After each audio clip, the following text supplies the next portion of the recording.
और अब की बार तो सावन भी है और अधिक मास भी है। प्रत्येक वर्ष का नियम है, सावन की शिवरात्रि पर ऑनलाइन अभिषेक करते हो आप लोग सब ऑनलाइन अभिषेक। अब की बार 2 अभिषेक रहेंगे, एक सावन की शिवरात्रि का रहेगा और एक अधिक मास भी जो 3 साल में पड़ता है उसकी भी शिवरात्रि का रहेगा। 2 अभिषेक ऑनलाइन पड़ जाएंगे अब की बार, एक सावन की शिवरात्रि का और एक अधिक मास की शिवरात्रि का, क्योंकि अधिक मास की शिवरात्रि का एक बहुत अच्छा नियम है, अगर बना सको तो करिएगा। अधिक मास में जो शिवरात्रि आए प्रयास करना, अगर छोटी सी भी गुमठी लेकर बैठे हो, ठेला लगा रहे हो, व्यापार नहीं चल रहा, धन की कमी हो, पैसा नहीं हो, बहुत हताश हो गए हो, टेंशन में जिंदगी जी रहे हो, तो अधिक मास की शिवरात्रि मत छोड़ना।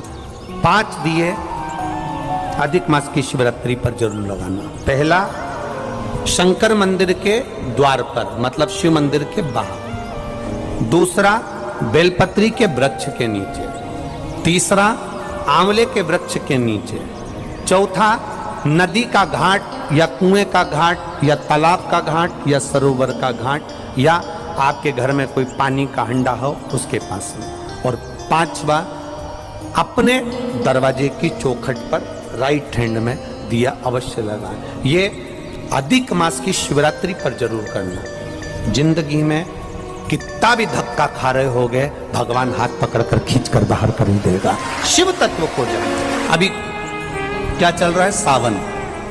हमने पहले कथाओं में कहा, आप लोगों ने स्मरण में रखा होगा, 12 महीने शंकर जी को 1 लोटा जल चढ़ाओ, पर सावन के महीने में शंकर जी को जम के बोलो जरा, 2 लोटा जल चढ़ाओ। इस पुष्कर की ब्रह्मा शिव महापुराण की कथा का स्मरण करिएगा, थोड़ा सा ध्यान दीजिएगा।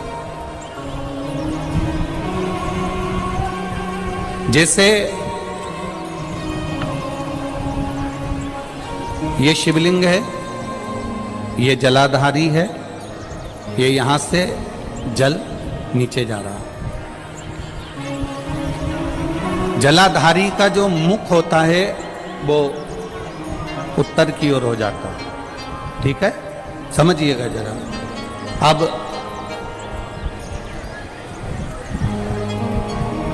अगर मान लो लड़का 35 साल का हो गया, 36 साल का हो गया, बेटी की शादी नहीं हो रही, 35 साल हो गए, 36 साल हो गए, 40 साल हो गए, देवर देव की शादी नहीं हो रही है, किसी की शादी नहीं हो रही है, तो उसको समझना है सावन के महीने में आप जो 2 लोटा जल लेकर जा रहे हो, उस जल को जहां जलाधारी से पानी बाहर बह रहा है, जहां जलाधारी से, जैसे ये शिवलिंग है, ये गोल जलाधारी, यहां से पानी बह रहा है, तो जल चढ़ाते समय जब आप जल को समर्पित करेंगे दोनों लोटे से, तो धार यहां से लगाते हुए धार को आपको इस शिवलिंग पर पूर्ण समर्पित करना है।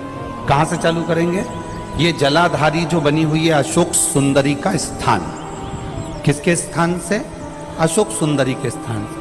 अगर लड़के की शादी, लड़की की शादी ना हो रही हो, 35 साल, 40 साल, 42 साल के हो गए, विवाह का कोई योग ही नहीं बन रहा, 28 साल, 30 साल हो गए, बहुत प्रयास कर लिया, तो एक सावन के महीने का नियम, 2 लोटे जल लेकर देवाधिदेव महादेव के सामने जाइए। यहां अशोक सुंदरी वाली जगह से दोनों धार एक साथ चढ़ाना प्रारंभ करिए और करते करते वो धार शंकर भगवान के शिवलिंग पर ले जाकर छोड़ दीजिए।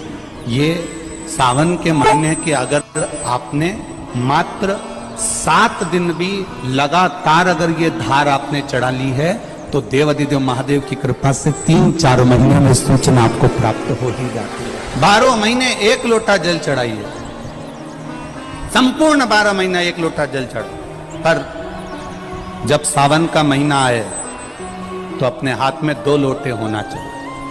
भले 1 लोटे के ऊपर दूसरा लोटा रख के लेके जाओ, मंदिर में जाओ, अंदर पहुंच जाओ, दोनों लोटों को हाथ में ले और दोनों की धार एक साथ मेरे देव अधिदेव महादेव को समर्पित करो।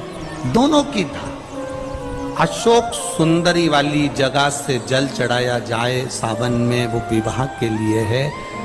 लग रहा है कोई बीमारी अपने शरीर में आने वाली है, डॉक्टर को दिखाने जाऊंगी, कोई तकलीफ बड़ी आने वाली है, कोई बड़ा रोग इस शरीर में ना आए, तो श्रावण के महीने में 3 जगह पर बेलपत्र, एक अशोक सुंदरी वाली जगह पर जिसकी डंडी का मुख जहां से पानी बहता है वहां रहे, बहुत ध्यान से सुनना। दूसरी बेलपत्र माता पार्वती जी का हस्त कमल जो जलाधारी है वहां, उसका डंडी का मुख अपनी ओर हो। तीसरी बेलपत्र शिवलिंग के ऊपर जिसका डंडी का मुख तुम जहां बैठे हो उससे ठीक विपरीत हो। अगर आप यहां बैठे हो तो डंडी का मुख उधर हो, आप यहां बैठे हो तो डंडी का मुख उधर हो, अपने विपरीत में डंडी का मुख हो। बेलपत्र चढ़ा देने के बाद 2 हाथ में जो तुम्हारे जल का पात्र है उसको बाबा को धीरे धीरे तीनों स्थान पर धार थोड़ी थोड़ी चढ़ाई है और फिर बाबा का आचमन कर कर आई है। कोई जिंदगी में बड़ी बीमारी निकलेगी ही नहीं, बाबा स्वस्थ रखेगा। ये श्रेष्ठता। अगर मान लो संतान का सुख नहीं है, संतान का सुख नहीं है, 20 साल हो गए, 25 साल हो गए, 30 साल हो गए, संतान का अगर सुख नहीं है तो शंकर का कोई भक्त मिल जाए, शिव का कोई उपासक मिल जाए, या कोई ब्राह्मण देव वेद शास्त्र का ज्ञान रखने वाले, अपने जीवन को सार्थकता में सात्विकता में जीने वाले, ऐसे ब्राह्मण को जोड़े से उनके बच्चों के साथ बेलपत्री के पेड़ के नीचे भोजन करा देना, खीर खिला देना, और उस खीर के भाग को पति पत्नी दोनों अवश्य पाए। उससे संतान का सुख भी मेरे बाबा प्रदान कर दे। सफेद आंकड़े की जड़ का प्रयोग करो, तुम रुका जी वाला, बरसात में ये प्रयास करो। देव ऋषि नारद ने 3 सूत्र भगवान शंकर को प्राप्त करने के बताए। जरा बहुत ध्यान से सुनना। देव ऋषि नारद ने 3 सूत्र भगवान शंकर को प्राप्त करने के बताए। पहला, शिवालय तक जाइए, शंकर को रिझाने का प्रयास करें। मंत्र चाहे नमः शिवाय जप लो, ओम नमः शिवाय जप लो, डीले कम करो, नमः शिवाय जपो, ओम नमः शिवाय जपो, चाहे श्री शिवाय नमस्तुभ्यम जपो, चाहे महामृत्युंजय मंत्र जपो, चाहे राम कहो, चाहे कृष्ण कहो, तुम्हारी मर्जी पड़े उसका भजन करो। दूसरा, कहीं अगर मौका मिल जाए, चाहे वो टीवी के सामने मिल रहा हो, मोबाइल पर मिल रहा हो, चाहे तुम्हारे नजदीक में कहीं शिव महापुराण की कथा हो रही हो, पंडाल में बैठकर या टीवी के मध्य बैठकर या मोबाइल के सम्मुख या टीवी के सम्मुख बैठकर शिव महापुराण की कथा को सुनो। सुनना ही केवल नहीं है, सुनकर उसको अपनी जिंदगी में उतारना भी है, सुनकर अपने जीवन में। और तीसरा, अगर बन सके कहीं शंकर भगवान की कथा चल रही हो, शिव महापुराण की कथा हो रही हो, और जो शिव गण आए हो कथा सुनने के लिए, जो शिव भक्त आए हो कथा श्रवण करने के लिए, जो शंकर के गण आए हो, शिव भक्त आए हो, उनको बन सके तो कुछ या पानी पिलाकर, शरबत पिलाकर, भोजन कराकर मुख उनका झूठा अवश्य कराएं, उससे हमारे यहाँ की बरकत कभी समाप्त नहीं हो। पर शिवलिंग की प्रधानता है कि पोला नहीं होना चाहिए।